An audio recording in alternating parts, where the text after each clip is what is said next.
My name is Tanya Curry, and this is this week's Acumen Media Report. It's entitled Lockdown Too Long, We Wait. It's September, the last quarter of 2021 and the beginning of spring. It feels like it's been 16 years since we rang the New Year's bell on a humdinger of a year that most of us want to forget. You know, we say things like, this year has flown. We don't use that anymore because it hasn't. Lockdown too long. Allow me to take you through the week in media numbers. Digital vibes. The SIU finally delivered their report to President Ramaphosa on the digital vibe scandal, and it's damning. It recommends prosecution of Zwelem Mkhize and others. We didn't expect anything less, but we're quite surprised at the strong recommendation. The president has not released the report to the public, but the ruling party has more leaks than Dear Liza's bucket. Some of you are far too young to remember this reference, but laugh, guys, because I promise you that's funny. Nicholas Crisp was appointed acting health DG, which appears to be a sign of no return for Mkhize. And now we wait. We wait in a lockdown too long. We wait in a snaking queue for everything, including justice. Babita Decoran. The assassination of Babita Decoran resulted in several arrests this week, and a bunch of cash was found at one of the suspects' premises. This story is a tragedy. Why are there bodyguards and security in their numbers for the politicians that stole, but nothing for our whistleblowers?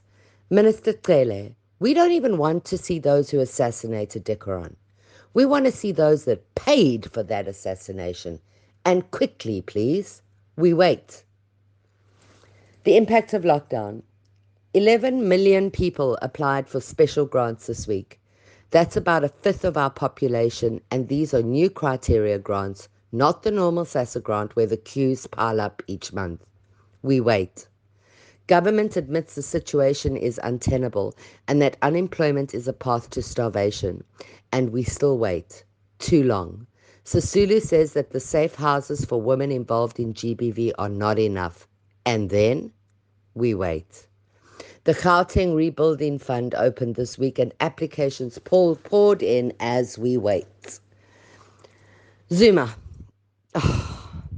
Every week I vow I'm not going to give the Zoomers any airtime, but here I am again having to write explanations to people who actually believe that Zuma was subject to detention without trial. Are you listening? It's simple, everyone. There was no trial because Zuma refused to attend the courts. And like anyone else, if you don't attend the trial, you will be detained. Shall I write it out in capital letters or shall I speak louder? Will that work? The level of downright stupidity and ignorance is exasperating. How is Zuma, by the way?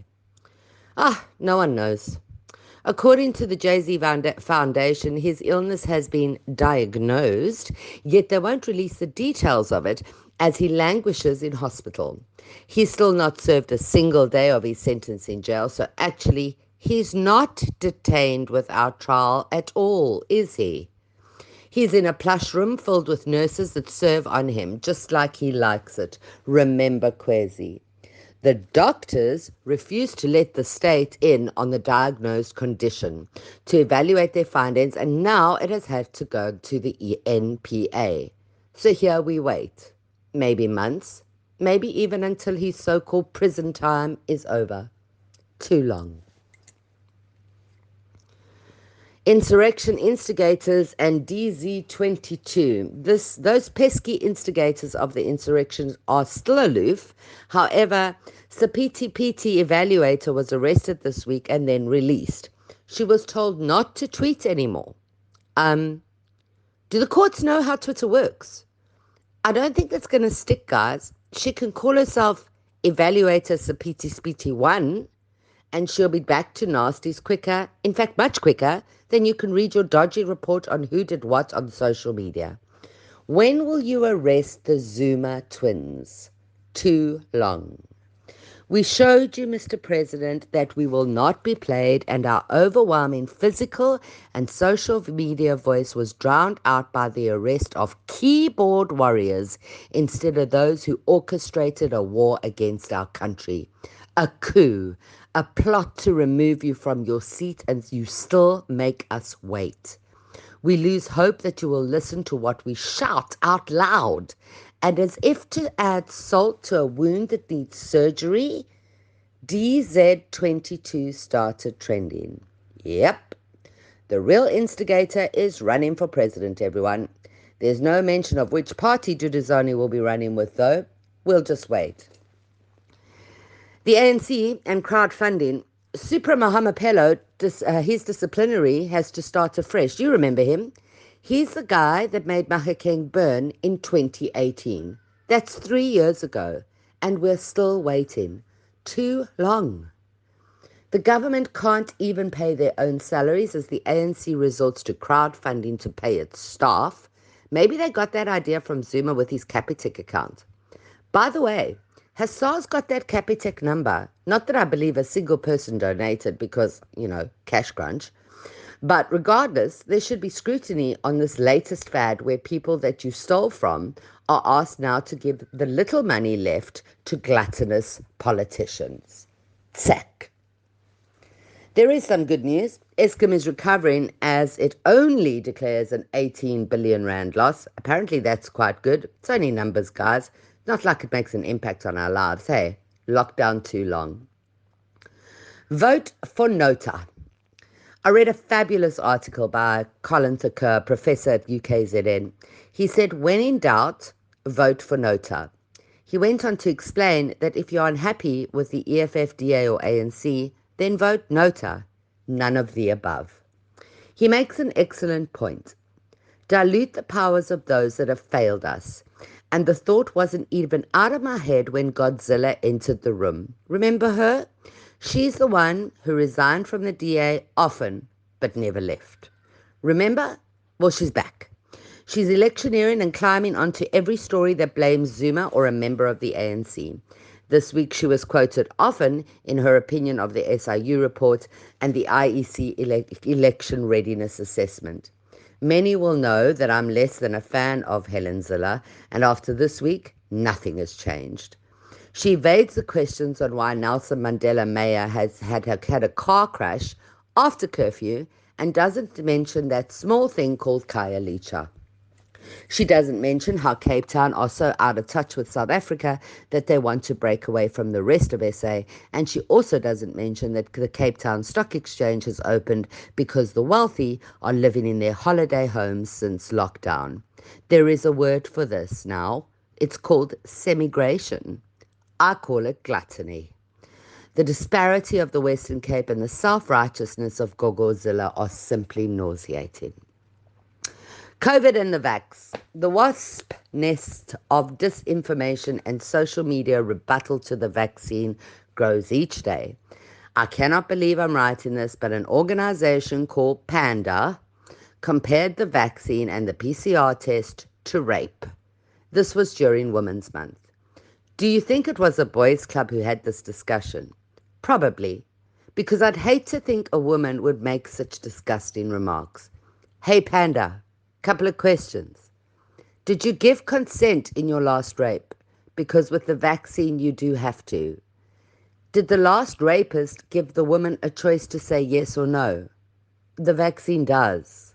What an insult to women based in a country that is called the rape capital of the world. This time, Panda should be extinct.